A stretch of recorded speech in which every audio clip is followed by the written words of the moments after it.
Assalamualaikum warahmatullahi wabarakatuh. Saya Ayu Tiasini Dewanti, NIM R02170222. Di video kali ini saya akan menjelaskan 7 langkah diagnosis penyakit akibat kerja berdasarkan kasus yang sudah diberikan. Langkah pertama yaitu menegakkan diagnosis klinis. Mendiagnosis suatu penyakit harus melalui beberapa tahapan. Tahapan pertama yaitu anamnesis, terdiri dari keluhan utama, riwayat perjalanan penyakit terdahulu, riwayat perjalanan penyakit keluarga, riwayat perjalanan penyakit reproduksi wanita yang ditanyakan kepada pasien secara lengkap dan mendetail. Berdasarkan kasus dari soal dapat dilihat untuk keluhan yang dirasakan, untuk keluhan utama yaitu berupa baal atau mati rasa pada jari-jari tangan kanan. Untuk riwayat perjalanan penyakit saat ini merasakan keluhan memberat 5 tahun yang lalu. Untuk riwayat penyakit keluarga, ibu pekerja menderita diabetes mellitus sudah 3 tahun.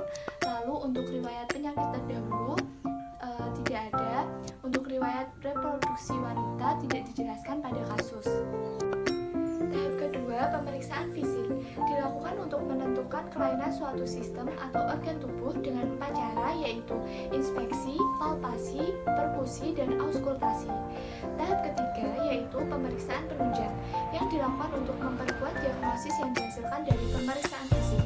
Pemeriksaan penunjang terdiri dari pemeriksaan lab, spirometri, Röntgen, USG, dan EKG. Pemeriksaan penunjang dan pemeriksaan fisik dilakukan oleh dokter. Langkah kedua yaitu menentukan pajanan yang dialami pekerja di tempat kerja. Pada langkah 2 ini merupakan langkah untuk menetapkan faktor resiko bahaya yang ada di tempat kerja. Berdasarkan kasus yang ada, pekerja bekerja di industri sepatu sebagai pengelem sol sepatu.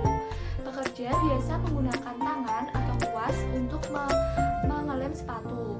Saat bekerja tidak pakai sarung tangan, maka dapat diketahui bahwa faktor bahaya yang ada pada kasus tersebut yaitu faktor bahaya kimia berupa benzena dari lem sepatu.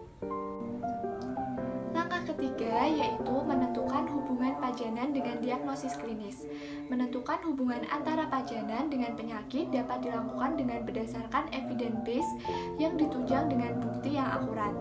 Hubungan pajanan dengan diagnosis klinis dipengaruhi oleh waktu timbulnya gejala setelah terjadi pajanan. Pada kasus ini selama 5 tahun. Hubungan pajanan juga dapat dilakukan dengan menanyakan penyakit lebih sering muncul pada saat libur atau cuti. Adakah pekerja atau pekerja lain yang mengalami hal serupa atau penyakit serupa. Langkah keempat yaitu menentukan besarnya pajanan. Penentuan besarnya pajanan dapat dilakukan secara kuantitatif dengan melihat data pengukuran lingkungan dan masa kerja, atau secara kualitatif dengan mengamati cara kerja. Berdasarkan kasus yang ada, untuk pengamatan kualitatif dapat dilihat bahwa jumlah jam kerja jam terpajan yaitu 8 jam per hari, masa kerja 10 tahun, dan pekerja tidak menggunakan APD. Lalu untuk besarnya pajanan secara kuantitatif dapat dilihat dari hasil pengukuran benzin di industri sebesar 1 ppm. Langkah kelima, menentukan faktor individu yang berperan terhadap timbulnya penyakit. Peranan individu yang dimaksud adalah faktor yang mempercepat terjadinya PAK atau juga menurunkan kemungkinan penyakit akibat hubungan kerja yang seperti genetik, juga kurang tertib dalam menggunakan APD.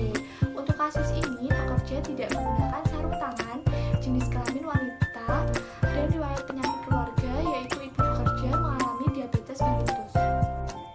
Langkah keenam yaitu menentukan pajanan di luar tempat kerja atau menentukan faktor lain di tempat kerja. Faktor lain yang dimaksud adalah pajanan selain di tempat kerja.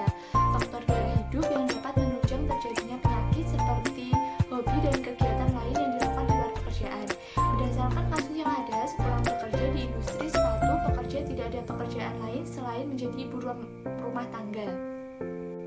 Langkah ketujuh yaitu menentukan diagnosis penyakit akibat kerja. Setelah melakukan analisis 6 langkah, maka dapat disimpulkan penyakit yang diderita oleh pekerja adalah penyakit akibat kerja atau bukan penyakit akibat kerja yang ditetapkan oleh dokter perusahaan. Terima kasih.